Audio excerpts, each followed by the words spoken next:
Mambo. Salama. Mambo. Poa. Toa sauti bwana. Poa. Mzima. Mzima afya. Umekunywa chai? Bado. Utaweza hii shughuli hapa rafiki yangu? Naweza vizuri sana. Unaitwa nani? Naitwa John Samuel. Nani? John Samuel. John Samuel. Analeta kama Bobi Wine fulani. Utabigi. Wewe umekuja na kipaji gani leo? Kipaji changu ni uimbaji lakini nachekesha pia. Sasa una uhakika? Naomba mchukue vyote viwili nyinyi mtajaji ni kipi nitaondoka nacho ambacho nitakuwa nakiwezea vizuri. Sawa. Karibu John. Karibu.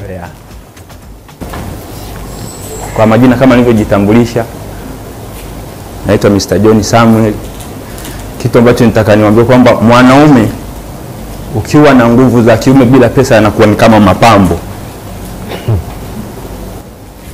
Alafu kitu kingine ninachotaka kuwasiza wazee wa zamani walikuwa wana mapenzi kuliko saa hizi. Saa hizi kitu ambacho hakipo. Zamani wazee walikuwa wanapendana, wanafikia level hadi za kubadilishana nguo za ndani. Baba akivaa nguo hii kesho mama anavaa hii. Ndio hapo nashukuru kwa hiyo. Ndio kipaji cha kuchekesha?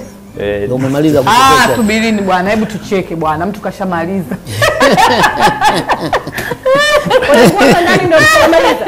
Ndio nilichojaliwa kuwa nacho pale.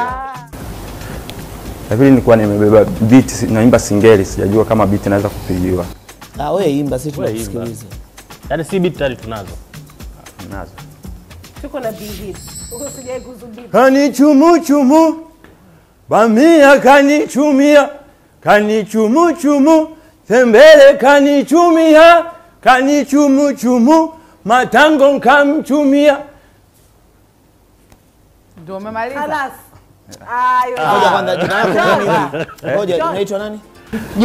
John Samuel. John, hebu asante bwana. Maana pia tumechelewa kuanza. Kwa hiyo tunaomba tu wewe kama unawezekana, sababu sidhani kama wenzangu watakuwa na nguvu hata kunani.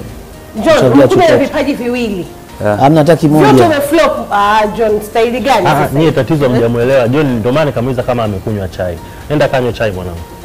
Kwanza. Asante. Au sio? Asante. Asante John. Nashukuru.